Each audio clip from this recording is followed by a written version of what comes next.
Boa tarde, sejam bem-vindos a mais um podcast. O meu nome é Rodrigo Sousa e estamos aqui para o segundo episódio e, como prometido, hoje com a representação do PSD, ou da AD neste caso, não é? Da AD. Não foi possível, como eu tinha prometido inicialmente, fazê-lo antes das eleições, porque ficou muito apertado mesmo, mas eu quero continuar aqui esta ideia de trazer alguns políticos. E hoje tenho aqui tenho aqui alguém que, para além de político, também é meu amigo, não é? Exatamente. Mas hoje vou deixar de ser teu amigo. Eu estou aqui. Eu acho que hoje vamos acabar a amizade. Eu também acho que sim. Vou ser imparcial e não te conheço. Com certeza. Pronto. Eduardo, queres-te apresentar um bocadinho? Posso apresentar. Portanto, o meu nome é Eduardo Machado, faço parte da JSD há pouco tempo, sou interessado por política quase desde sempre. Sou da Alcobaça e, portanto, sou vice-presidente da JSD da Alcobaça, mas não estou aqui em representação da Jota, nem do partido, estou aqui como um jovem preocupado com o país e que ama Portugal. Pronto. Mas um jovem que não Para falar de política, claramente. Mas um jovem que não apoia o PS, por exemplo. Não. O PS não. Sou incapaz, humanamente incapaz de apoiar. Muito bem. Duarte, e diz-me uma coisa, no PSD, o que é que tu fazes exatamente? Qual é que é a tua função dentro do partido? Lá está, como eu disse, sou vice-presidente da JSD e isto enverga um conjunto de funções. Na JSD nós temos um papel que é, somos o braço que conecta o partido aos jovens. E por isso fazemos ações de sensibilização, a parte mais divertida também com festas, claro. Fazendo ações políticas. Somos o braço armado dos partidos quando se trata de campanha, normalmente quando é preciso abanar bandeiras e cantar cânticos e pular e dançar. É a Jota que está ali ao lado. E é muito importante, eu acho que os Jotas têm um papel importante para além daquele típico estigma dos Jotinhas. São hoje muito importantes na conexão entre os jovens e a política. Pronto, okay. E acho que tenho aprendido muito a estar na Jota e sou muito grato por estar na Jota. E vamos ver onde é que isto vai levar daqui para a frente. E diz-me uma outra coisa, como é que tu começaste Porque assim, quando eu te conheci, tu não estavas todo ligado à política. Não. O que é que aconteceu entretanto? Eu sempre fui muito interessado por política, desde muito pequeno. Aliás, eu tenho alguns tios meus que, desde pequeno, tipo, 2, 3 anos, chamavam-me Sr. Presidente, porque quando me perguntavam o que é que eu queria ser quando eu fosse grande, eu dizia que queria ser Presidente da República. Pronto. Eu lembro-me disso, por acaso. Estás a ver? E eu tenho inclusive uma história curiosa, que na altura o professor Cavaco Silva veio cá, e era Presidente da República, veio à Alcobaça, e pronto, eu via-o na televisão, depois lá em casa sempre criou muito o costume desde pequenino ver o telejornal, à hora de jantar tínhamos que ver o telejornal. Fui ouvindo um bocadinho e fui-me interessando pelo aquele mundo, cada vez mais, era muito pequeno. Na altura já tinha mais de 2, 3 anos, tinha sequer uns 5, 6. E quando o Cavaco Silva... cedo, não estava à espera de tão cedo. Não, muito cedo. Quando o Cavaco Silva cá veio, e eu pedi à minha mãe, implorei, eu tinha que ir ver o Cavaco Silva ao mosteiro. E então o Cavaco Silva entrar no mosteiro e de repente a minha mãe deixa-me ver. E quando ela olha, já eu estava de braço estendido ao Cavaco Silva e a dizer-lhe, Sr. Presidente e tal, e que um dia vou ser Presidente da República como você. Vou para o seu lugar. Um dia vou ser Presidente da República como você. Pronto, e acho que desde muito pequeno, mas nunca me liguei à Jota. Portanto, eu tinha um interesse pela política, eu pesquisava muito, eu lia muito, sempre gostei muito de história, foi uma conexão com a parte da política, e de repente, pronto, surgiu o convite aqui ao Alcobaça na Terra, muito PSD também, não é? Exato. Fui-me aproximando da Câmara com alguns projetos, um aqui e outro acolá, e pronto, e acho que foi inevitável, foi uma sucessão de eventos que me levou até à JSD Alcobaça. Tudo até isso. Exatamente. Ok, muito bem. E diz-me uma outra coisa, agora deixando um bocadinho a tua parte e vamos falar da atualidade. Vamos sim. Nós estamos a gravar isto no sábado à noite, para quem não sabe. No dia em que não se pode falar de política, nós estamos a falar de política. Mas nós já vamos lançar isto quando já se pode falar outra vez. Exatamente. E o que eu estou a planear é lançar isto no domingo às 8, assim que as urnas fecharem, porque aí já podemos falar. Por isso não precisas fazer campanha porque já passou. Já não dá, é verdade. Já passou. Mas diz-me uma coisa, porque durante toda esta campanha senti que houve uma grande tentativa, se calhar, principalmente eu cheguei da IEL, claramente, de colar um bocadinho o PSD ao PS e dizer que é um bocadinho mais do mesmo. Se tivesse, para alguém que não sabe e que está fora disto, qual é que é a diferença entre votar PS ou votar PSD? Neste caso, AD. Eu acho que a diferença é absoluta. O PS tem um projeto para o país que é profundamente estatitizante, não é? De um Estado pesado, forte, que asfixia um país em desenvolvimento, que muitas vezes se intromete na liberdade dos cidadãos. E o PSD não. O PSD, desde a sua origem, sempre foi um partido de liberdade. E, portanto, nós achamos que devemos dar espaço para que as pessoas se desenvolvam e criem empresas, negócios, que hajam dentro da sua liberdade pessoal da forma que bem entenderem, claro, respeitando os limites que uma sociedade exige, que a sociedade civil exige. Mas temos um projeto que é reformista, de valorização do mérito, por exemplo, que é uma coisa que o PS pouco conhece. Lá está. de valorização do nosso setor empresarial, mas também das pessoas.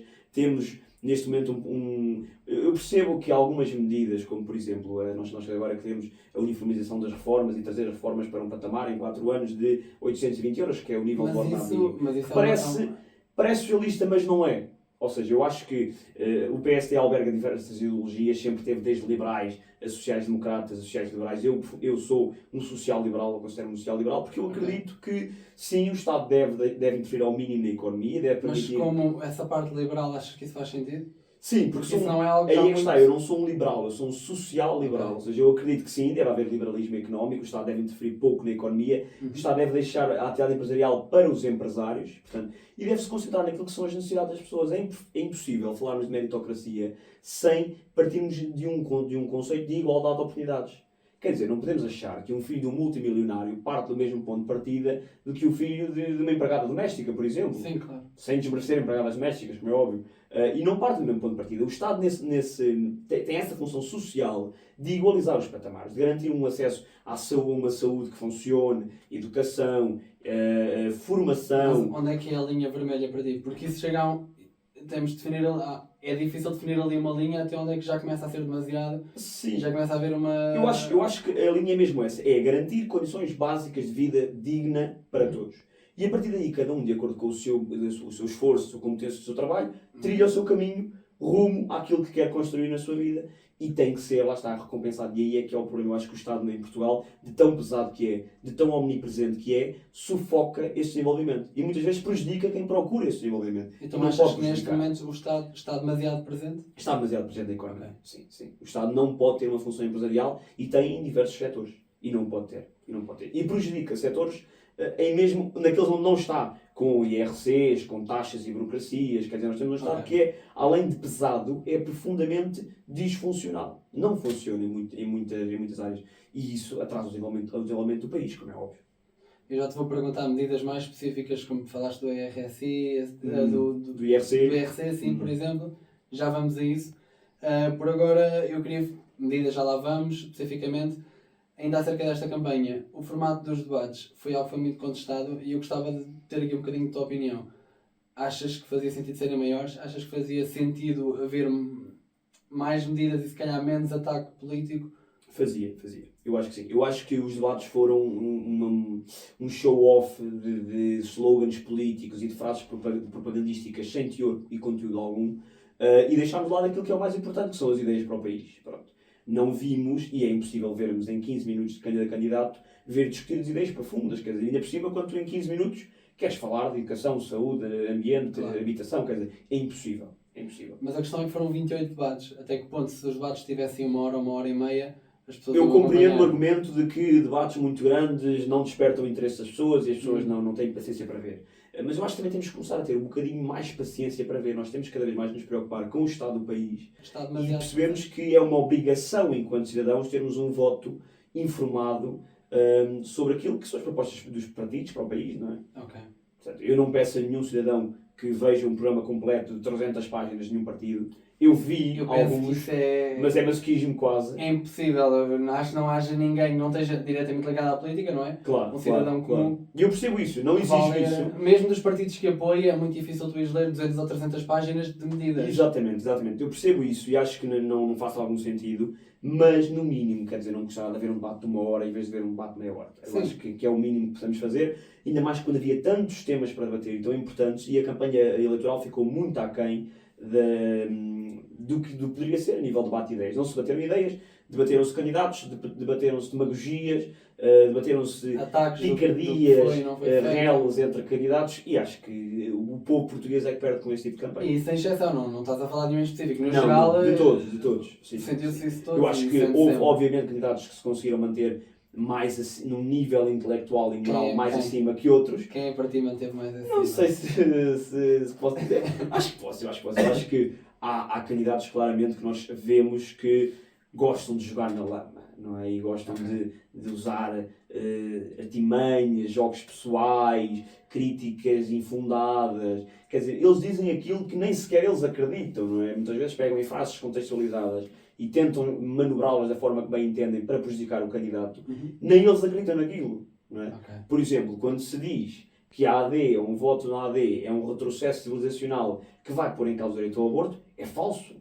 Quer dizer, houve um candidato da AD que veio com uma ideia mirabolante e, na minha ideia, ridícula sobre o aborto, que também não disse propriamente que ia-se reverter o aborto, disse que para se reverter teria que haver um referendo.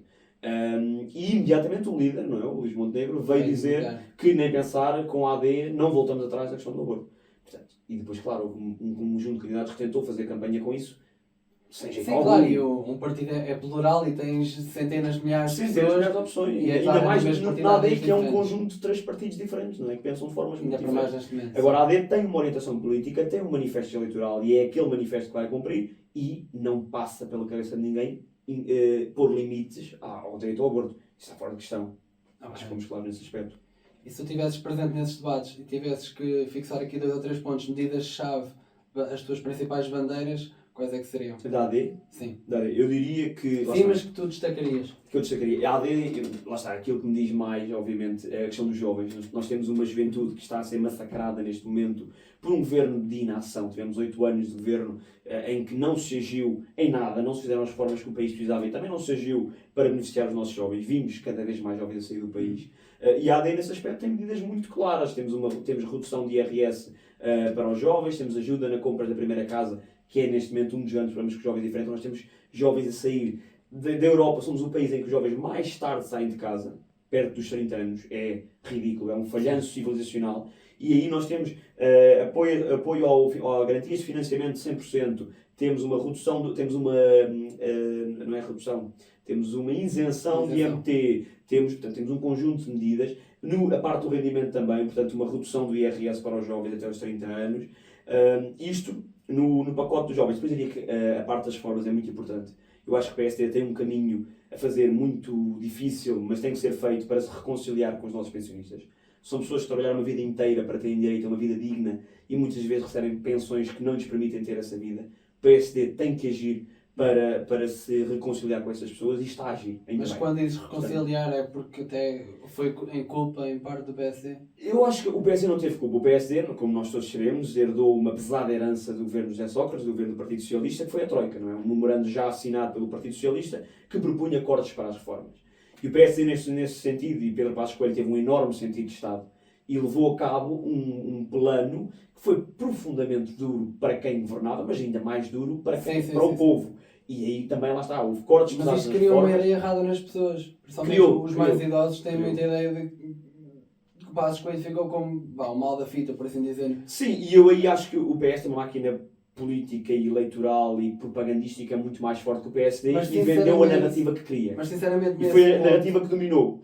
Okay. Foi aquela narrativa que ficou. Eu acho que o PSD podia ter sido mais claro em explicar às pessoas que... Não soube defender, eu sinto que o PSD não soube defender. Mesmo quando, como tu disseste agora, eu já ouvi o Montenegro dizer isto várias vezes, não sei se só o Montenegro, mas já ouvi isto várias vezes da parte do PSD, de ter que se reconciliar com os pensionistas.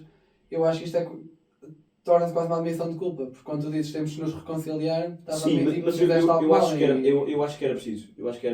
Porque há muitas pessoas que têm ideia da direita e do PSD, mas a direita como um todo, de pessoas insensíveis, que não se preocupam com os outros, que não querem saber nada de ninguém, não sei deles próprios. Isso não é verdade, não é? O valor não é o egocentrismo que rege a direita. O que rege a direita é a liberdade, e dar liberdade às pessoas.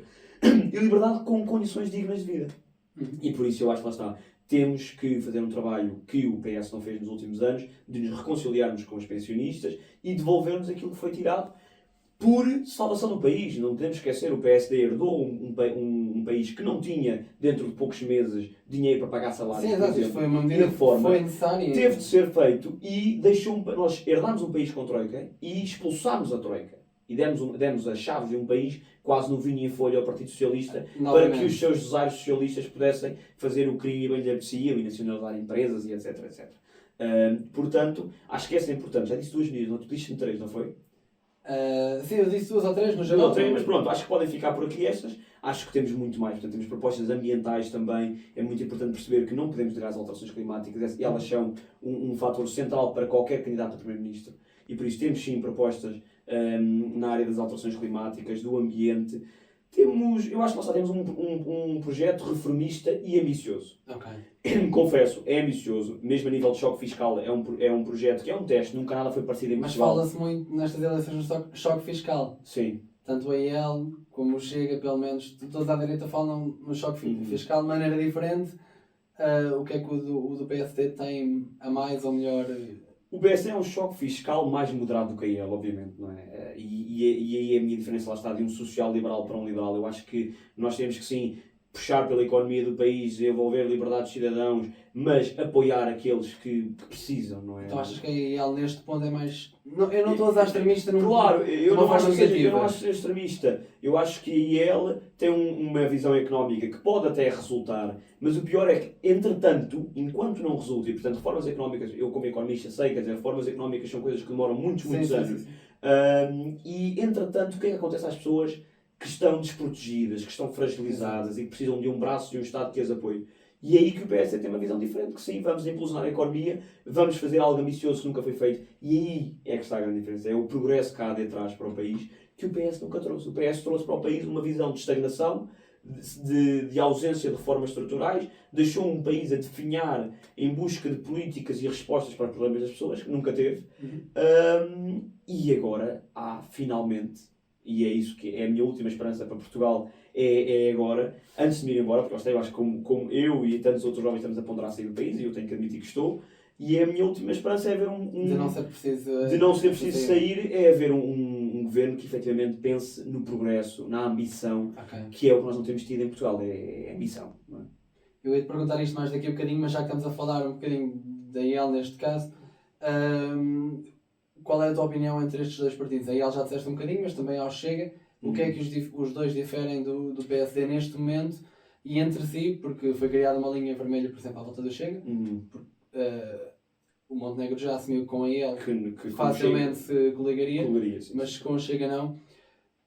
Mas neste ponto, como tu acabaste por falar, a IEL torna-se um bocadinho semelhante ao Chega a nível económico, em certos pontos. Sim, em certos pontos. Depois o Chega também nunca se percebe o que é, não é? Porque eu aqui sinto que a nível económico o Chega está até mais perto da AD do que a IEL, porque a IEL tem uma ideia mais liberal, um bocadinho mais extremo. Eu diria que até o Chega está cada vez mais perto do PS do ponto de vista económico. É assim uma mistura. A minha questão lá está, o Chega é um partido, não vou dizer que é um partido fascista, não sei se é um partido fascista, acho que pode ter militantes fascistas, acho que, por exemplo, um fascista votaria no Chega, acho que nos seus congressos tem pessoas com propostas radicais e absurdas, como por exemplo, quer dizer, a retirada de ovários a mulheres que recorrem ao aborto, ao IVG.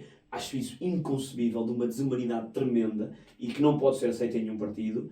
Lá está, aí o André Ventura até no fundo, no meio de tanta gente completamente louca, é um fator de moderação. Era o que eu ia dizer um bocadinho, é o mesmo, com outros assuntos, mas é um bocadinho mesmo do esta relação ao Montenegro, de ter as pessoas no PSD que diziam uma coisa que ele vem desmentir. Claro. E eu aí acho que é um fator de moderação, mas apesar de eu não dizer que o André Ventura é um fascista ou o que quer que seja, acho que é um partido populista, de uma direita identitária e securitária com a qual eu não me revejo. Não é? Pronto. E nesse aspecto... Então, a nível social... A nível económico também, porque diz tudo isso ao contrário, quer dizer, não se percebe. Tem um programa que há 2 anos atrás era um programa de 10 páginas super simples e que não se percebia absolutamente nada, mas era extremamente liberalista, não é?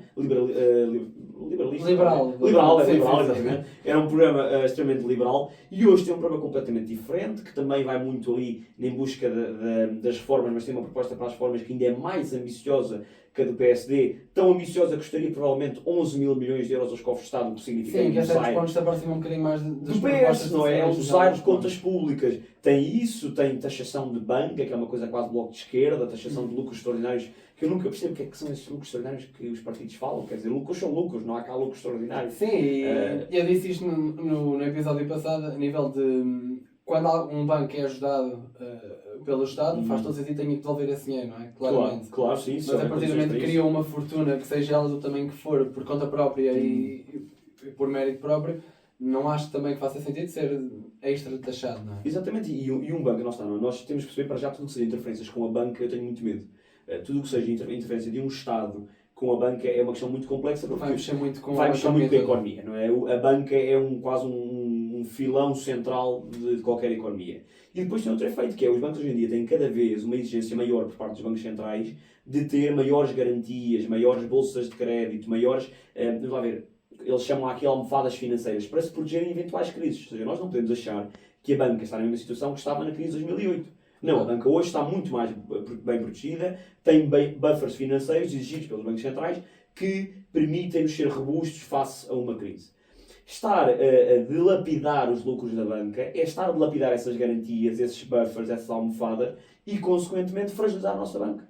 E nós não nos podemos dar esse luxo. Sim, Portugal sim. tem uma banca que é estruturalmente muito frágil, que tem feito um caminho muito lento para se recuperar e não pode neste momento falar disso. E quando diz a banca, diz também a taxação que eles têm agora à gasolineira, quer dizer, o Chega defende tudo isso ao contrário, porque quer defender aquilo que o povo quer ouvir ou que alguém quer ouvir. Mas lá está, eu entro numa tasca e ouço 20 opiniões diferentes. Se eu quiser respeitar essas 20 opiniões diferentes, eu vou ter que defender 20 coisas diferentes. Sim, sim, sim. E depois nada faz sentido. E aí é que está uma linha vermelha. Isso e outra coisa mais grave, que é a tal violação da liberdade dos cidadãos que eu não admito. Eu sou um progressista. Mas em que ponto?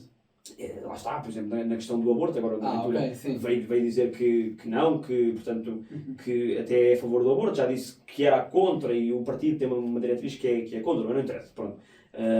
Lá está, a questão do aborto, a questão de direitos do LGBT, sim, portanto, o casamento entre pessoas do mesmo sexo, etc. Ou seja, estamos aqui a falar de retrocessos civilizacionais que neste momento não fazem sentido. Nós temos uma sociedade muito mais evoluída, não estamos nos anos 80. Até o PSD já defendeu algumas coisas que eu hoje acho inconcebíveis, mas faz parte da evolução natural dos partidos. Vamos lá ver uma coisa, sim, até o PS, são pessoas e evolui. O PS gosta de esconder isto, mas até o PS já foi contra o aborto. Na altura, António Guterres e Marcelo Rebelo de Sousa juntaram-se para adiar a legislação do aborto e impedir que fosse aprovada anos mais cedo. Acho que até quase uma década. Portanto, os partidos evoluem e acho que defender ideias tão precárias, tão de retrocesso, hoje em dia é inconcebível. É mesmo inconcebível. E depois, está, e depois ainda mais do que isso, mais do que está no programa eleitoral, para mim já é ridículo, é as coisas que eles dizem.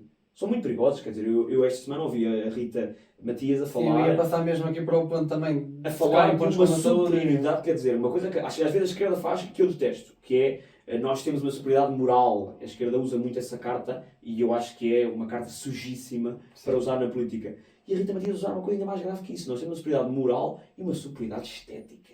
Quer dizer, isto é uma coisa que se aproxima quase a um partido fascista mesmo, como por exemplo o partido nazi de Hitler. Qual superioridade estética é que a direita tem em relação à esquerda? Não admito esse tipo de discurso. E portanto eu acho mesmo que tivemos de traçar uma linha vermelha e que nós temos que colaborar com partidos que sejam moderados. Por muito que nós possamos discordar de pessoas em diversas ideias, temos que ser moderados nas propostas que temos, não há outra forma. E já que estamos a falar aqui neste ponto, quer dizer, um bocadinho à parte da imigração, já que está aqui mais próximo desta parte, qual é que é a minha posição e do partido no geral? Lá está, eu acho que o PS tem uma posição do partido, neste caso, muito clara. Da coligação. É muito clara e lá está. E aí eu acho que o PSD pode ir buscar mais votos ao Chega e só não vai se não quiser. Eu acho que o PSD durante muito tempo não falou de imigração porque achou que era um tema tabu. E não é? Portanto, temos muito medo de fugir ao politicamente correto e eu aí concordo. E é difícil que tocas no ponto e as pessoas vão tirar de contexto esse logo exatamente. É esse o medo e nós sabemos que a esquerda neste momento não é a esquerda de há 20 ou 30 anos atrás, em que nós tínhamos uma oposição democrática muito civilizada, muito pacífica. Hoje em dia tudo é retirado do seu contexto e é usado de uma forma dantesca, não é? Mas o que é que nós temos? Temos uma proposta muito séria e é queremos um país de fronteiras abertas, sabemos que a imigração é extremamente necessária para o país porque precisamos de equilibrar a balança social, mas não queremos um país de portas escancaradas. Quer dizer, temos que ter exigências, temos que garantir, por exemplo, uma coisa tão básica como contratos de trabalho, garantir o que é que as pessoas vêm fazer para Portugal, garantir-lhes uma coisa que é fundamental, que é, nós temos hoje comunidades inteiras de 20, 30 pessoas a morar em condições desumanas e a ser exploradas por grandes empresas recebendo ordenados mínimos, abaixo do ordenado mínimo. Sim. Isso não pode ser permitido. Portanto, tem que haver fiscalização, tem que haver estrutura, mas esta fiscalização regras, e controle... Por exemplo, também controle de vacinação. Nós hoje vemos um crescimento de doenças na Europa que não tínhamos há muito tempo, que estavam quase erradicadas da União Europeia, e há alguns estudos que apontam ligações para massas migratórias. Temos que vacinar, temos que exigir condições básicas também para garantir a humanização e a saúde dessas pessoas. Nós temos uma visão humanista no PSD de acolhimento. Sim, o que tu estás a dizer é algo completamente controlado e não extremista, é algo... Exatamente. É meio termo. E é preciso coragem para dizer Mas isto. o que tu estás a dizer neste momento não se aproxima um bocadinho da posição atual do Chega ou do que eles transmitem? Não. Eu acho que o Chega tem efetivamente uma posição e vê-se em muitos congressos de uma crítica migratória, pois o Chega tem uma política muito mais de portas fechadas, temos que fechar as portas e não podemos deixar que eles invadam, e depois fala de uma conquista, estamos a ser uma conquista civilizacional que está a acontecer das Arábias para Portugal. Quer dizer, eu não alinho essas teorias da conspiração, acho que isso é completamente ridículo. Eu acho que temos que ser humanistas, saber receber, saber exigir que os nossos valores sejam respeitados, também, obviamente, mas acolher toda a gente e garantir que essas pessoas têm condições de vida básicas e humanistas. Não é? Isso para mim é fundamental. Fundamental. Seguindo aqui um bocadinho, já falámos da imigração, também já falámos da economia em certo ponto.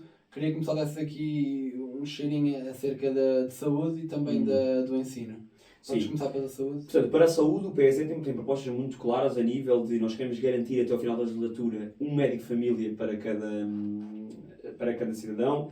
Queremos também... O António Costa disse até agora há pouco, desculpa interromper-te, agora lembrou-me, até há pouco tempo, que deixou... Ele disse, olha, eu não quero estar a mentir ou a usar as palavras incorretas, mas que estávamos a ir num caminho, ou que o PS deixou o país no caminho de termos mais do que um médico de família por pessoa nos próximos 4 anos. Foi algo deste género, não foi? Sim. Achas que isso faz sentido? Que é isso? Não acho que faz sentido. Eu acho que sim, não podemos negar que houve um aumento de uma massa de médicos no Serviço Nacional de Saúde. Tem existido esse esforço, obviamente que tem. Agora estamos muito atrás daquilo que é preciso fazer. O Serviço Nacional de Saúde está em descalabro, é importante não mentir às pessoas e portanto, ser muito claros nessa posição.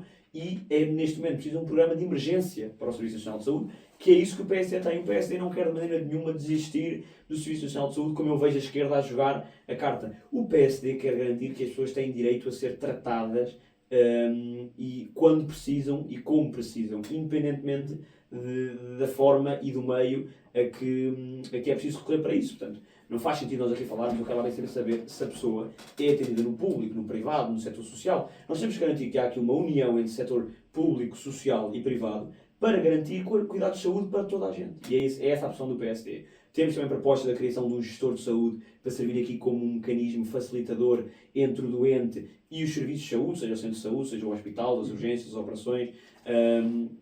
Temos que a nível da saúde, a ver se eu não me estou aqui a esquecer de nada. Temos o cheque saúde, portanto, para... Mas que já existe, não é? Existe, mas não nos moldes que nós propomos. Eu não propomos. consegui perceber muito bem essa parte. Então, passo a explicar. Existir já existe, mas vários partidos propõem isso. Como é que Sim, está? A diferença é, o que neste momento existe é um cheque saúde que tu podes pedir se passar muito tempo para além daquele que é o tempo de espera de uma cirurgia. Sim. Só que não há um prazo fixado próprio para qual é que é o tempo de espera de uma cirurgia. Portanto, tu podes estar perfeitamente 2 anos à espera de uma cirurgia sem ter capacidade. Não há um limite. Não há um limite. E tu podes estar 2 anos à espera de uma cirurgia sem ter direito a esse cheque. Sim. E o que o PSD quer fazer é pôr um limite de espera e automaticamente, quando passa esse limite de espera, tu recebes esse cheque e podes ser operado no setor privado, onde haja condições para isso. E acho que isso é muito importante. Nós temos pessoas a morrer por falta de operações. Estava a dizer que já estávamos melhor? Sim, eu acho que o PS tem feito uma questão que é a contratação pública. Tem aumentado a contratação pública de médicos. Agora, é muito difícil. Nós cada vez formamos mais médicos, mas cada vez eles vão mais para fora. Recrutar médicos é muito complicado. Os médicos não querem trabalhar no Serviço Nacional de Saúde. E o PS vai conseguir resolver isso? Eu acho que sim. Aumentando as garantias, as condições. Antigamente, ser médico no Serviço Nacional de Saúde era um estatuto social, não era um registro social que trazia muita gente ao Serviço Nacional de Saúde e os médicos gostavam de trabalhar e sentiam-se reconhecidos e ouvidos. Hoje não se sentem reconhecidos, não se sentem ouvidos, não se sentem bem remunerados e por isso é que não querem estar no Serviço Nacional de Saúde. E estão, muitas vezes, no setor privado. Acho que há um grande caminho a percorrer nesse aspecto. O PSD propõe até a criação de novas especialidades na medicina, como, por exemplo, a especialidade de medicina de urgência e de medicina de internamento, penso que é algo assim, portanto, para garantir que há médicos especializados para as áreas específicas que nós precisamos. E eu acho que confio naquela que é a proposta do PSD, porque ao menos é mais arrojada, é ambiciosa para fazer alguma coisa. Não basta pensar, ok, vamos continuar a fazer o que fizemos até aqui, que é essa a proposta de Pedro Nuno Santos, não tem nada mais do que isso. Ele quer se passar como um candidato da mudança, mas tendo sido ministro ou secretário de Estado nos últimos 8 anos, é impossível ser um candidato de mudança. É um candidato mais do mesmo, não é? e não tem uma mínima proposta nova para o país, e é por isso que não vai conseguir resolver um problema que não resolveu até aqui. Não, porque até aqui o que eu sinto da postura dele é sempre muito numa de temos que ser humildes, sabemos que erramos, sabemos que erramos, sabemos que erramos. Mas não propõe soluções. Eu ainda não ouvi da boca de Pedro Nuno Santos muitas críticas aos seus adversários, e foi só isso a sua campanha. Não ouvi uma ideia da parte do Pedro Nuno Santos. Eu acho que a IAD foi mais clara, e aqui, pronto, claro, sou um bocado parcial, se calhar. Claramente, Mas eu acho que a AD foi muito mais clara em relação àquilo que defende e propõe para o país. E falou de propostas. As pessoas conhecem as propostas da AD, sabem aquilo que a AD defende e não vão votar no dia 10, portanto não vão votar amanhã ao engano. Hoje, quando sair. o podcast sair. Exatamente. Já votaram, não é? Pronto. Já não teve votaram votado. no caso. Já não teve votado. E a nível do ensino? A nível... O que é preciso fazer? O que é urgente neste momento? A nível, a nível do ensino é urgente a contratação de professores, obviamente que sim. Ali após a Troika houve uma grande saída de professores, e durante a Troika houve uma grande saída de professores do sistema público. Precisamos de contratar professores, obviamente que sim. Precisamos de garantir que as crianças têm acesso às creches. E portanto, é cada vez mais importante, e há estudos que comprovam o impacto das creches no desenvolvimento depois futuro a nível de ensino dos alunos. Um aluno que tenha acesso a uma boa creche e a boas condições de ensino muito pequeno, ali por volta dos 5, 6 anos, depois quando chega à primária desenvolve-se muito, muito mais rapidamente e tem melhores resultados no futuro. Portanto, nesse aspecto precisamos disso. O PSD tem propostas também a nível de garantir acesso ao ensino básico, ao ensino acho que é pré-básico se diz, não sei. Pré, não é? Basicamente, sim, não sei o nome correto. Acesso à pré-sagela privada, uma vez mais social, ao público. Ou seja, nós não podemos ter estas visões que são de cegueira ideológica e que depois impedem condições básicas de nível social. Muitas vezes o privado até acaba por ser mais barato ao Estado do que o próprio público. Exatamente. Muitas vezes é mais por exemplo, a nível público, nós tivemos há pouco uma informação que saiu, há pouco, já foi há 1 ano ou 2, que saiu sobre que acho que um aluno custa ao Estado, portanto penso que são 10 mil euros anuais. Sim, eu dei este mesmo exemplo no último episódio, porque na altura que eu andava na secundária houve essa questão de o Estado querer acabar com as... E já não lembro do nome. Parcerias públicas privadas. Sim, exatamente. E na altura... E acabou, tanto a saúde como a educação. Acho que não acabou totalmente. Não acabou totalmente, tanto, sim. Mas foi muito reduzido. Foi muito reduzido. E nessa altura, um aluno no público era mais caro ao Estado que um aluno no privado. E isso mostra que nós não estamos a gastar dinheiro com o privado. E aí é que eu acho que o setor privado tem muito a ensinar ao público a nível da eficiência de gestão de recursos. Sejam eles financeiros, humanos e etc. E é por isso que consegue reduzir os custos face ao Estado.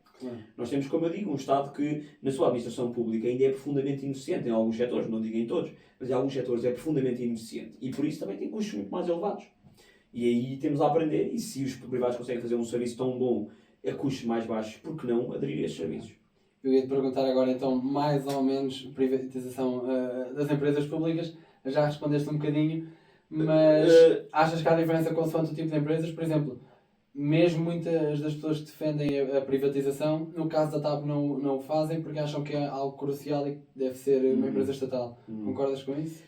Concordo em parte. Lá está, em economia aprendi que existe um benefício que não é medido pelos fatores normais do mercado, da oferta e procura, que é o benefício social. O benefício social não é incorporado pelos mecanismos normais da oferta e procura e por isso o Estado tem que o impor de alguma maneira, seja através da nacionalização de recursos, seja através de um imposto pigoviano para, portanto, equilibrar e reequilibrar o preço num preço que efetivamente é justo e etc. Ou um subsídio pigoviano, também existe o contrário, portanto, tornar devido a esse benefício social, tornar o preço do item mais baixo. A questão aqui é diferente dependendo do ponto de vista. Por exemplo, a RTP para mim é uma questão. Não é? Eu acho que a RTP presta um serviço público que economicamente é muito difícil de medir. Não é? Mas é fácil medir do ponto de vista económico. Não, mas eu percebo o que queres dizer, porque a RTP tem uma função cultural, mas se calhar não dá retorno económico. Mas quer dizer, nós temos um arquivo, aliás, eu sou apaixonado pelos arquivos da RTP, passo horas a ver, e por isso é que aí foi a minha adesão ao PSD muito inicial de ver aqueles discursos emocionantes de Sá Carneiro e todo aquele circo político que eu admiro. E portanto, é um património muito, muito grande e que nós não podemos desprezar. Eu não sou a favor, como a IEL é, da privatização da EDP. Da EDP sou.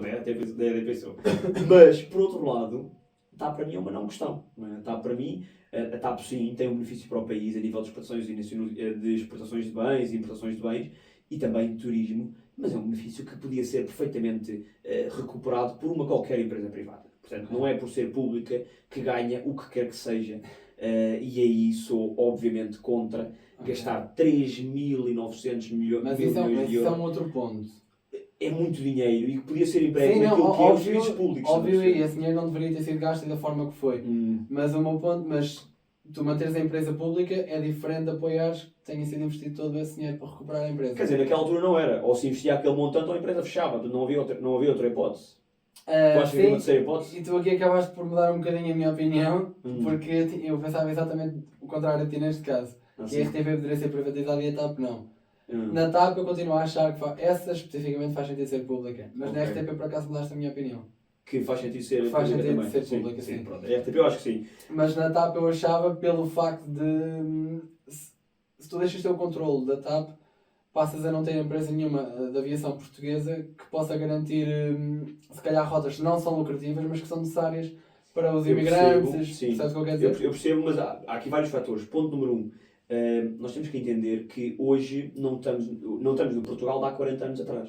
O Portugal de há 40 anos atrás é um Portugal profundamente fechado em si próprio, era um Portugal que não era evoluído, que não tinha visão de futuro, que não tinha uma grande massa de turistas a entrar. Não estamos na mesma situação. Portanto, o Portugal de hoje em dia é um Portugal que está profundamente na moda. Não é? Os turistas querem vir para Portugal, as pessoas conhecem Portugal, enchem Portugal, às vezes até acima daquelas nossas capacidades de os acolher. E por isso... Mas isso é uma coisa momentânea. Não, e isso o mercado cria a oferta, não é? A procura cria a oferta e equilibra-se e cria um preço justo para isso. Portanto, não tenho dúvida nenhuma que as rotas, a grande maioria das rotas que a TAP tem, são cobertas, quase todas elas são cobertas por outros serviços de aviação, porque, lá está, Portugal hoje em dia é um país aberto, profundamente europeísta, está numa posição central na Europa, que é um ponto de ligação, por exemplo, ao Brasil, tem uma rota com o Brasil que é valiosíssima e que até outras empresas já se ofereceram para poder fazer aquele serviço. Portanto, eu acho mesmo que não há um problema a nível de rotas. Depois falam, lá está, daquela questão do interesse de exportações e importações, mas é como eu digo, o mercado cria a sua própria procura, cria a sua própria oferta e os mecanismos reajustam-se a si próprios. E por isso eu acho mesmo que a TAP, mesmo na mão privada, ia sempre conseguir fazer os serviços que faz neste momento, estás a perceber? Isto é um investimento público que foi massivo. Aliás, e não estou a falar destes 3.900 milhões de euros, eu estou a falar de uma TAP que em 20 anos teve um ano de lucro. Agora 2, porque este último ano teve lucro. Portanto, não é uma empresa que deixou de ser eficiente há uns tempos. É profunda. Nunca foi. Há muito tempo Há muito tempo que não é. Há muito tempo que não é. E teve no início, lá está, essa importante missão de ligação de Portugal ao mundo. Que se calhar foi necessária, mas foi necessária. Com o tempo deixou de ter e hoje em dia não faz sentido. Pelo menos do meu ponto de vista não faz sentido.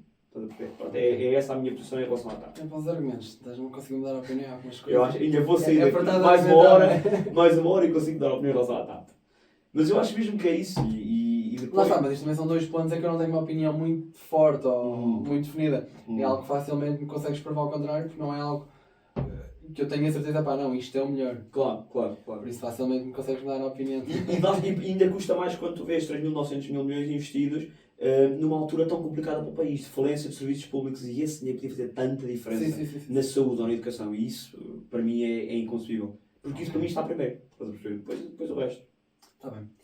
Olha, vamos agora aqui descansar um bocadinho. Perguntas mais descontraídas. Ui, agora já posso tirar a pele política. Esta primeira ainda não. Acho que ainda te mantém ali mais, mas depois podes tirar a pele. Sim. Tirar a pele soa mal. Sou mal, sou muito mal. Não, a primeira, se tivesses que mudar uma proposta que tu não concordes na AD, neste momento, o que é que tu não concordas? Porque assim, nós nunca nos ficamos 100% com o partido. É assim, eu não tenho nenhuma proposta que a mim me cause mais confusão. Um choque profundo. Eu diria que mudava algumas coisas na estratégia política que a AD tem seguido até o momento. Algumas coisas. Mas aí mais no ponto da campanha? Também da campanha, sim. Mas aí não tem a ver com as medidas em si, é mesmo não tem a maneira como foi promovido. Ou pelo menos, não, mas pode ter a ver com a forma como as medidas são discutidas. Por exemplo, eu acho que devíamos ter falado mais de imigração, é um dos pontos. Eu acho que não devíamos ter fugido a esse medo do politicamente correto, mas lá está a falar de imigração com cuidado. Eu também ouvi algumas pessoas da AD a virem falar de imigração às 3 pancadas. Era muito difícil. E que corre o risco de ser mal interpretado. Eu acho que podíamos falar de imigração como temos que falar, que é, temos que ter rigor na entrada, humanismo no acolhimento, que é aquilo que, por exemplo, a Cecília Meirelles já falou várias vezes. E é assim que temos de falar de imigração, é essa parte de proteger quem vem e garantir que essas pessoas têm uma condição Mas eu de sinto vida que a AD fez digna. isso. Só que Sentes que falou o suficiente de imigração? Não, eu sinto que começou a querer fazê-lo e percebeu isso tarde demais. Pronto, se calhar. Acho que começaram a fazê-lo já no final da campanha. Sim, mais para o fim. Porque a partir do. Eu sinto que houve aqui, tendo em base as sondagens, que nunca são 100%. Eu acho que às vezes com as amostras tão pequenas é difícil de serem totalmente verídicas, mas pronto, é o que é. Tu chegaste a ter o Chega com 21, 22, Sim, perto dos 20, sim. das melhores para o Chega. E eu sinto que a partir desse ponto a AD foi buscar figuras mais antigas que fossem começar a ter um discurso mais próximo ao que o Chega dizia, com mais cuidado e com mais moderação, mas de maneira a roubar. Quando eles perceberam que o Chega estava a ir buscar algum tipo de eleitorado ao AD, eles adotaram então essa política mais. Só que já foi tarde. Já foi. Mas mesmo assim ainda surtiu algum efeito. Sim, acho que ainda roubaram algum eleitorado ao Chega. A AD está numa posição complicada. A AD é uma alternativa, é mais do que um conjunto de partidos. A AD, para mim, acho que é um movimento cívico de mudança, uma mudança segura de pessoas que estão desacreditadas do rumo atual do país. E por isso tem que ir buscar votos a muito sítio, não é? Não se pode radicalizar, nunca na vida eu faria, com algum discurso que vá roubar o eleitorado mais extremista do Chega, sim. Mas também não se pode... Mas com 20 e tal % já não é o eleitorado todo extremista, já tens ali uma boa parte... Sim, por isso é que eu digo, há um eleitorado que está simplesmente descontente e que nós, e aí eu digo, o Chega cresce porque, e tem que fazer uma meia-culpa e também do Partido Socialista, de que esses partidos extremistas, à esquerda ou à direita, crescem porque há um descontentamento. E há um descontentamento porque os partidos tradicionais do sistema não foram capazes de dar as respostas que as pessoas procuravam. Pronto. Eu acho que não podemos ter vergonha de assumir isso e temos que mostrar às pessoas que nós sim somos moderados e nós temos resposta para os problemas das pessoas. E que os problemas das pessoas se resolvem com moderação e diálogo e não com promessas de dilúvios, não é? E de coisas parecidas. E já que estás a falar aqui um bocadinho do que é a AD, do movimento, etc., eu falei disto em off, porque eu sinto que eu próprio não sei muito bem, eu também interesso na política há muito menos tempo, também é normal que não seja tão dentro dessa parte. Mas das pessoas com quem eu falo, eu sinto que há muita gente que não conhece. Aliás, se calhar nunca ouviu falar, ou ouviram, mas não sabem bem o que é. E quando vês o nome estou a falar do PPM, o nome, partido, como é que é? Popular Monárquico. Exatamente. O monárquico choca aqui um bocadinho, quando ouves a primeira vez e não sabes o que é. Choca. Consegues explicar aqui um bocadinho o que é que está nesta explicação e o que consigo explicar uma coisa. Para já, a estratégia da AD é uma estratégia que para mim foi acertada. Eu concordei muito, e há pessoas do PS que se calhar não concordaram tanto, concordei muito com a ideia da AD. Ponto número 1, por uma questão de estratégia política, nós temos, e isto é uma coisa que podemos comparar, por exemplo, com as eleições de 2022, um grande, e isto por defeito do sistema eleitoral português, um grande conjunto de votos do CDS que foi para o lixo, não é? E que podia ter eleito deputados. E aqui, matematicamente, se nós adicionássemos os votos do CDS, não elegeu nenhum deputado, ao PSD, conseguimos, em muitos círculos eleitorais, conseguir eleger mais um ou dois deputados. Pronto. E isso, do ponto de vista matemático, para o país, é excelente. Sim, eu por acaso nem ia tocar nesse ponto, mas neste momento, como funcionam os círculos eleitorais... Temos que saber jogar com eles, não é? Mas eu acho que isto é... Depois que o partido apoiares... Acho que não faz sentido e acho que todos deveriam... E eu sinto porque é que isto não foi mais falado na campanha. Porque o único partido que falou disto foi a IEL. E que quer mudar isto. E quer mudar isso, sim. Mas o PSD também tem uma visão de criar o tão falado círculo de compensação nacional. Mas porquê é que não acabam simplesmente com os círculos? Posso estar a dizer algo que seja estúpido, não sei, mas estou mesmo a perguntar. É complexo, é uma questão de representatividade de cada um dos distritos, não é? Portanto, a ideia é essa também, vou-te ser sincero, muitas vezes não é cumprida. Por exemplo, eu acho que não se cumpre a visão do círculo eleitoral quando se mete um candidato de Lisboa a concorrer por Beja, não é? Porque, tem uma casa de férias em Beja, quer dizer, isto não é motivo. Eu acho que a ideia dos círculos eleitorais é precisamente tu ter as pessoas próximas das pessoas naquele distrito que as representem e depois cada distrito ajustado sempre ao número de eleitores que tem, não é? Porque no momento como está, obviamente. Eu acho que se pode dizer mesmo que é antidemocrático. Um bocado. Agora, o que eu acho parcialmente, e por isso é que eu acho duas coisas. Acho que tem que se criar um círculo de compensação nacional para aproveitar os tais votos que iam para o lixo e para eleger deputados. E tem que se reajustar o número de deputados de cada um dos círculos. Eu acho que neste momento faz sentido. Também, acho que há círculos que elegem muito poucos deputados. Por acaso é das coisas que me faz mais confusão e que eu sinto, não só a AD, mas sinto que ninguém falou disto. Mesmo a IEL, que foi o único que eu ouvi falar deste assunto, não lhe deu a devida importância. Sim. E acho que qualquer um dos três, da esquerda, pronto, eu não conheço tanto e também não me identifico tanto, mas qualquer um dos três da direita acho que deveriam ter pegado mais nisto e deviam ter usado mais este assunto. Não, concordo. Acho que, e foi muito falado nestas eleições, precisamente estamos aqui numa situação muito complexa de aritmética parlamentar, né? Andamos aqui a contar um deputado a mais, um deputado a menos, e portanto acho que podias ter falado, claro, podias ter falado mais e aí... Mas pronto, olha, estamos a fugir aqui um bocadinho ao tema. A pergunta era, acerca da AD e e depois do percebo outra coisa na AD, PPM. percebo que nós fomos tentar buscar aquilo que é um saudosismo muito grande. Vamos lá ver uma coisa. A AD foi um movimento fundado por 3 grandes homens, e eu sou aquela pessoa que sou um bocadinho saudosista da política do antigamente, não dá há 50 anos atrás, mas da pós-ditadura, de rostos políticos que foram incomparáveis até aos dias de hoje. Freitas do Amaral, Sá Carneiro, Francisco Sá Carneiro e Gonçalo Ribeiro Teles. Portanto, são pessoas que, eles os três, portanto, CDS, PP na altura, PSD e PPM, fundaram uma tal coligação que gerou... Nós hoje não temos ideia. Já existe há muito tempo, não é? Sim, foi criada em 1979, para as eleições de 1979. Nós não temos noção, na altura foi um movimento civilizacional enorme, portanto, mobilizou muito a sociedade portuguesa e venceu as eleições. Pronto, e um ano mais tarde, nós infelizmente temos essa noção de que Sá Carneiro morreu num terrível acidente, e o projeto da AD ficou incumprido. E era um projeto extremamente popular. Portanto, eu percebo a ideia do PSD de ir buscar esse saudosismo de um projeto que ficou inacabado e que era tão bonito para hoje aplicá-lo e nunca fez tão sentido. Mas desde essa altura nunca mais existiu? Eu até tenho aqui uma coisa gira que eu posso mostrar. Eu há pouco tempo estive a ler, porque além de ler o manifesto da AD atual, porque sou masoquista, fui começar a ler o manifesto da AD de 1979. Mas desde 79 nunca mais houve a coligação da AD? Nunca mais houve, sim. Porque sim. o PSD e o CDS sempre foram partidos muito próximos. Sim, houve PS e CDS. Portanto, muitas vezes o PS e o CDS coligaram-se, não com o PPM. E aí eu vou chegar também a questão do PPM. Pronto. Mas aí já faz um bocadinho mais sentido porque terem de buscar o PPM, porque já é algo antigo e quiseram reconstruir, refazer isto. Não, e lá está. E aqui houve uma clara... E aí, pronto, eu percebo, o PPM não faz sentido do ponto de vista de votos. O PPM tem muito poucos votos. Nas últimas eleições teve 200 votos, cerca de 200 votos. Ou seja, mesmo... não serve praticamente para nada. Pequeno, Eu não devia dizer isto aqui, mas pronto. A questão é... mas essa é um bocadinho realista. Temos de ser realistas, pronto. E o PPM de agora não é o PPM do grande Gonçalo Ribeiro Teles, que era um estadista com uma visão incrível para o país e era uma pessoa um bocado mais conservadora do que eu me identifico, mas era uma pessoa com uma grande visão para o país e uma pessoa... E até moderna em certas coisas. O PPM teve nos anos 80, inclusive, uma festa de campanha e foi numa discoteca, que na altura foi uma coisa muito evoluída, ver um homem como Gonçalo Ribeiro Teles numa discoteca, com jovens, também jovens, é interessante.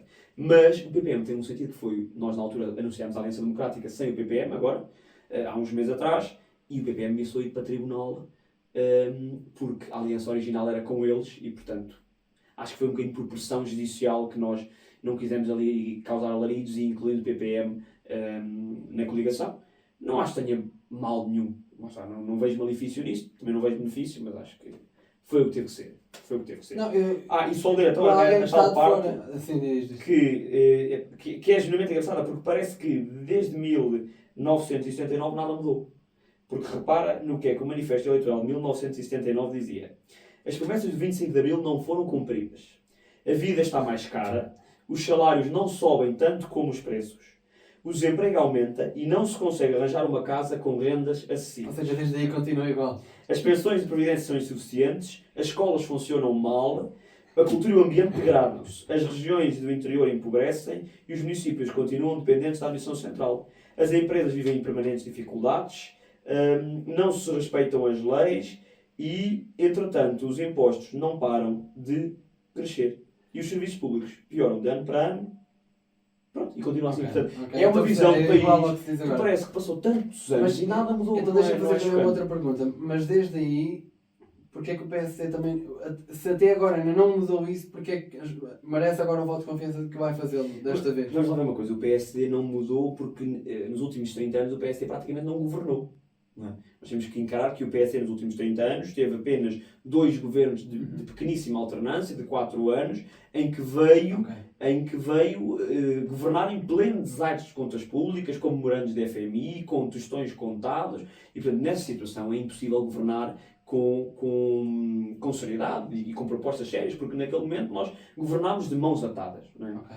E o que Sim, eu quando acho... estava a dizer isto não estava a atacar de maneira nenhuma. Não, claro, não, eu entendo, e é uma dúvida das pessoas, e nós temos que passar essa imagem, porque neste momento, e eu acho que é por isso que a esquerda está com tanto medo que a AD tenha a possibilidade de ganhar. Porquê? Porque pela primeira vez em 30 anos a AD, o PSD, vai ter a oportunidade de governar numa situação em que não estamos em design de contas públicas, em que temos contas equilibradas e em que temos um PRR a caminho que é provavelmente a maior injeção de capital que o país já recebeu de uma só vez. E pode É a primeira oportunidade fazer que a AD e o PSD têm de trazer as suas propostas para cima da mesa e aplicá-las, com dinheiro para isso. E isso vai ser uma mudança que provavelmente vai impedir a esquerda de tocar no poder nos próximos, por muitos e largos anos. Que é essa a minha esperança. Porque até agora a ideia que ficou sempre do PSD é que eles vieram numa má altura e para quem não sabe fica sempre a ideia de que eles é que fizeram mal. São os maus da fita, não é? Claro. Exatamente. Ok. Olha, vamos agora a algumas perguntas assim mais contraídas, estamos quase a terminar. Agora sim, agora já podes ter o casaco político, sim. Mas não tiras da capa da telemóvel, que eu vi. Pois é, pá, e olha que é dia, que é dia de reflexão. Mas está aí colado, não tem mal. Mas não sai amanhã, portanto. Mas eu não andava aí colado, não tem mal. Exatamente, eu não ando na rua com isso. Ninguém vai pagar os posts que já estavam feitos, não é? Exato, eu mantive os meus. Olha, vou-te fazer umas perguntas mais, só para picar um bocadinho também. Boa. Do género, se tivesses que escolher um partido para retirares da Assembleia, não venhas com aquela conversa de se as pessoas elegeram é porque tem que estar lá, porque... Sim. Pronto. Se tu escolheres um partido para retirar do Parlamento neste momento, que partido seria? Eu retiraria um bocado, obviamente, o Chega. E não o retiraria porque eu acho que não esteve a bater com o Chega. Eu acho que deve sim bater com o Chega e devemos demonstrar a superioridade das nossas ideias face às ideias do Chega. Agora, eu acho que é muito difícil debater com o Chega da forma que eles gostam de debater, quer dizer, porque é mesmo uma luta na lama e normalmente quem luta com porcos na lama sai sempre lameado, não tem outra hipótese, não é? E portanto, isto não estou a chamar porcos ao pessoal do Chega, atenção, não é? De maneira nenhuma, até porque eu não acho de todo, e como eu disse, eu não gosto de ostracizar o eleitorado do Chega e acho que são pessoas genuínas, com as suas ideias para o país e não têm nada de mal, quer dizer, estão simplesmente revoltadas. Eu acho que o voto no Chega é um voto baseado às vezes na ignorância. Porque não, eu se perguntar, eu tenho amigos meus que dizem que votam Chega, se perguntar, diz-me aí 5 propostas do Chega, não sabem. Pronto. É por causa da imigração, ou isto ou daquilo, mas não sabem propostas sérias e concisas. Portanto, muitas vezes é ignorância, muitas vezes é revolta. E eu percebo essa revolta. Eu acho que, como eu disse, os partidos tradicionais têm que responder aos problemas das pessoas para curar, de certa forma, mas também o Chega está a tirar um bocadinho o eleitorado seria da AD, não é? Sim, mas também não é isso que me revolta. O que me revolta no Chega é aquela forma que eles têm de debater. Se nós víssemos, eu muitas vezes acompanho a RTV, que é o canal do Parlamento, para quem não conhece. Se nós víssemos o canal do Parlamento antes do Chega estar na Assembleia da República e depois do Chega estar na Assembleia da República, quer dizer, é completamente diferente. Podes-me dizer, se cá foi a evolução dos tempos, que a política portuguesa evoluiu assim, talvez, mas a agressividade, as ofensas pessoais, a forma de discurso, é para mim assustadora. Não é assim que se faz política para mim. Não é assim.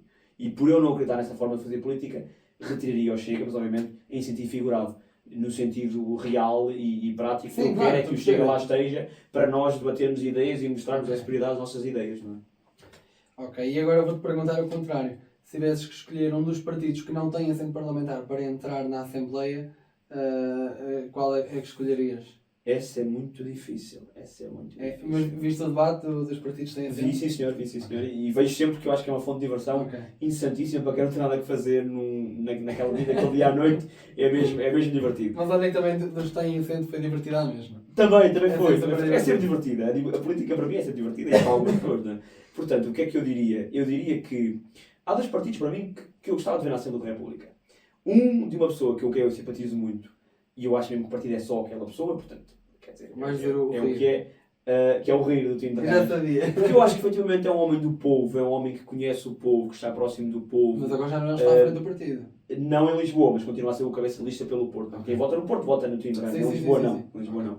Portanto, gostaria de ver, eu acho que não perdemos nada em ter homens simples, pessoas que não têm grande escolaridade, mas que amam o seu país e lutam pelo seu país. Valorizo isso do Tim de Rãs, apesar de eu saber que ele é um bocadinho mais próximo do Partido Socialista do que da AD, mas isso para mim é insignificante. É como eu digo, eu não me debato contra os homens, eu debato-me contra as ideias dos homens e, portanto, acho que temos que respeitar-nos todos e respeito perfeitamente o Tim de Rãs pela pessoa que é. E depois o Volt, porque eu sou uma pessoa profundamente europeísta e gostava de ver o que é que, ainda por cima é uma candidata muito jovem, o que é que uma candidata tão jovem, cabeça de lista, tem a dizer para Portugal, que é um partido que está pela Europa toda, não é? Sabes que eu até há pouco tempo, por acaso, tinha a mesma opinião do Volt, de achar que acho que é interessante a ideia de teres um partido europeu. Era só mesmo por esse ponto, acho que é interessante a ideia de teres um partido europeu, que é o mesmo partido na Europa toda, e indiretamente vai sempre conectar mais a Europa, porque tiveres o mesmo partido em todos os parlamentos europeus. E repara, muitos dos grandes progressos que vieram para Portugal vieram pela mão da Europa, e muitas vezes por diretrizes europeias. Mas depois, as ideias deles, não consigo. Não, mas em aspecto são um bocadinho liberais também. Por um lado, acho que faz falta teres um partido com a característica de ser europeu e estar presente em todos os parlamentos, porque acho que vai conectar mais a Europa e eu acho que faz falta isso, da Europa estar mais junta, de mãos dadas. E ainda mais lado, agora que o projeto europeu está muito em causa por diversos movimentos radicalistas. E lá está, faz-me gostar muito de um projeto como o Volt. Mas depois as ideias, o tipo, não te consigo dar exemplos, eu não estive a ler em detalhe. Eu também não li o programa todo. De modo geral, as ideias que eles defendem depois não me convenceram. Ou seja, gostava de ver outro partido com ideias que me convencessem mais, mas com essa característica europeia. Ok. Porque em Portugal não tens. Não, em Portugal, sem o Volt, não tens. Quer dizer, eu acho que todos os partidos, a maioria deles, quer dizer, não temos partidos que são anti-Europa e anti-NATO, nós sabemos isso, não é? Normalmente são os partidos que o Pedro Nuno Santos quer colocar no governo. Exato. Mas a maioria dos partidos moderados são a favor da Europa. Aliás, eu acho, ainda mais na juventude, eu não consigo ter consideração por um jovem que não seja profundamente europeísta. Nós devemos tudo à Europa. A evolução, as infraestruturas, o ensino que tivemos, as bolsas que temos, os Erasmus que fazemos, devemos tudo ao projeto europeu. Quer dizer, sim, nós somos a Europa, somos filhos da Europa. Há pontos que nem fazem sentido, tens partidos a defender sair da Europa ou sair do euro, isso era destruir Portugal completamente. E por exemplo, outra coisa que eu acho perigosíssima, não falámos aqui, mas sair da NATO para mim é perigosíssimo. Quer dizer, nós estamos num momento em que a segurança mundial está posta em causa e Portugal e a Europa só estão seguros enquanto estiverem com a NATO. Portanto, integrar esses partidos num debate democrático e querê-los levar ao debate governamental, para mim está fora de questão. Sim. Portanto, uma coisa, lá está, o Montenegro disse uma coisa para mim que é acertadíssima. Com a AD as pessoas têm a garantia de que não vão ter extremistas no governo, com o PS vão ter a certeza absoluta que vão ter extremistas no governo. Não é? Ok. Portanto, e esta foi muito de campanha, mas saiu. Não faz mal. E mais uma pergunta deste género. Se tivesses que escolher 2 ou 3 ou 4 quadros de outros partidos que achasses que faziam sentido e gostavas de ver do lado da PSD, quem é que escolherias?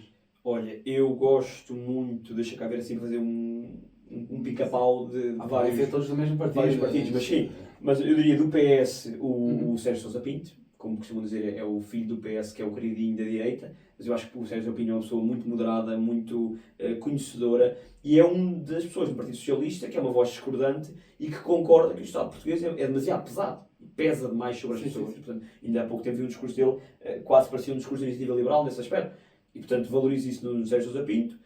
Sei lá, quem é que eu ia buscar mais? Eu gosto muito do Rui Rocha, acho que é uma pessoa que fez tem feito um caminho de campanha eleitoral muito interessante, de seriedade, confiança, sem populismos, gosto muito da forma de fazer política, admiro muito o Coutinho Figueiredo também, adoro a Cecília Meirelles, acho que é um dos meus quadros do CDS favoritos e para mim daria uma excelente ministra de um governo da AD, por exemplo. Isto está a ser muito fácil. Está a ser muito fácil.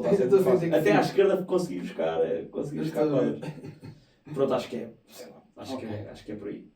E olha, estamos mesmo a chegar ao fim e já deve estar numa hora mais ou menos aqui o podcast, mas o que é que achas que vai acontecer? Posso dizer agora daqui a uma hora e tal, duas.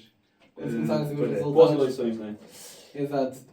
Sei lá, isto é complicado. Aliás, o que é que tu querias que acontecesse? Era a AD governar sozinha com a maioria absoluta e pronto. Exatamente.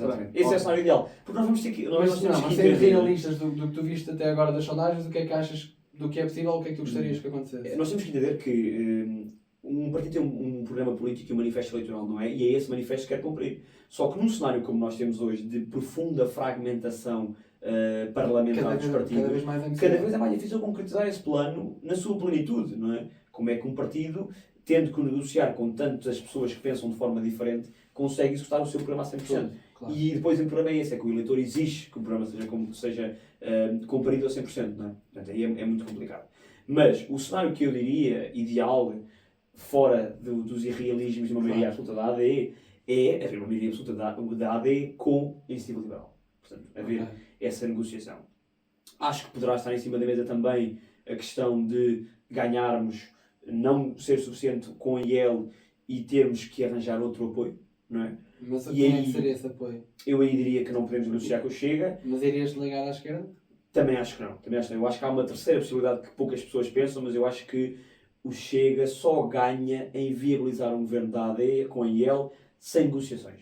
Mesmo sem negociações. Ou seja, vamos falar uma coisa, o Chega está-se a propor como uma alternativa ao Partido Socialista e que quer um governo de direita. Portanto, eu acho que o eleitorado do Chega não perdoaria a André Ventura ter deitado ao lixo a possibilidade de ter um governo de centro-direita com ideias moderadas e para... Mas já não é assim tão centro, pretende aí ele já é um bocadinho de direita ainda mais puxado à direita em alguns valores económicos, não é? Portanto, eu acho que o eleitorado de André Ventura não perdoaria essa traição de chumbar um governo com esse aspecto. E nas eleições a seguir, porque iam haver eleições a seguir, ou seja, à direita, nem o PS nem o PSD conseguiam governar sem, portanto, uma viabilização da parte do Chega, e por isso eu diria que seria praticamente impossível o Chega ter um bom resultado nas eleições que seguissem. Ia ser profundamente castigado. Mas mesmo junto com a IEL vai ficar sempre dependente ou do Chega ou do PS. Ou seja, é um bocado escolher entre ligar-se à esquerda ou ligar-se a alguém que eles sempre disseram que não, porque é complicado. Eu vou ser muito sincero, eu acho que o cenário da AD ganhar é um cenário que eu confio muito, eu acredito que as pessoas querem mudar e querem ganhar, eu também penso que seria pelos resultados que mas não sou sempre para governar. Qualquer que seja a solução governativa que vai ser destas eleições, não vai durar os 4 anos. Tenho essa opinião. Acho que vai ser muito complicado num cenário de tamanha fragmentação parlamentar, num cenário de tamanha... Porque vamos fazer uma coisa, nós já tivemos várias vezes na história da democracia portuguesa PS e PSD a aprovarem governos minoritários um do outro. Quando havia civismo, quando havia diálogo... Mas depois do que foi dito hoje em dia, lá está. Hoje em dia a política está tão radicalizada de ambos os lados que isso é praticamente impossível. Não cabe na cabeça de ninguém se acontecer, o que para mim é ridículo. Eu acho que, como democratas, devemos debater para o bem da democracia e encontrar uma solução que seja para o bem do país. Mas não, hoje em dia parece que pensamos muito mais em interesses político-partidários do que interesses do país. E isso, para mim, distingue muito dos tais estadistas que falei há pouco, não é? Ok. Então, olha, estamos mesmo a chegar ao fim. Que pena, estou a adorar isto. Temos aqui mais de 3 horas a falar. Nós já temos a falar em off. E se quisermos continuar. É verdade, é verdade. Pronto. Deixo só aqui um minutinho ou dois para dizeres o que quiseres. O teu tempo de antena, vá. O tempo de antena já é assim, já vai ser depois das eleições, mas pronto. Já não vai fazer grande coisa, não é? Já não posso mudar o seu voto aí em casa, infelizmente.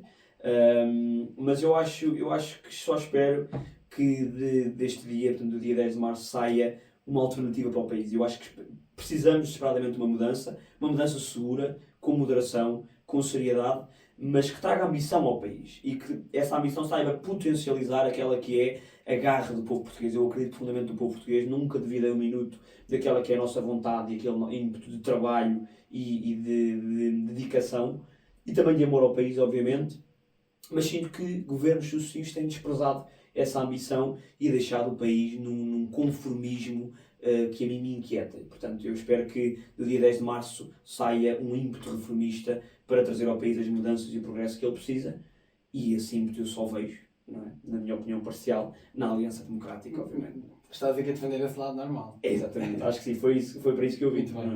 Duarte, olha. Antes de mais, muito obrigado pelo convite, Rodrigo. Mais do que uma avisada, foi um prazer estar aqui. Claro, eu disse, olha, que eu queria deixar aqui um bocadinho à mesa ao lado e termos aqui a conversa. Claro, eu acho que a conversa foi muito boa, eu continuo lá mais 3 ou 4 horas, é o que eu digo, política para mim é um problema. Exatamente. Pronto, muito obrigado, Rodrigo. Duarte, um grande abraço, obrigado. Grande abraço. E quanto a vocês, o próximo será provavelmente com a IEL. Não sei ainda bem quando, espero que seja durante esta semana. Voltamos a ver-nos no próximo. Obrigado por estarem desse lado.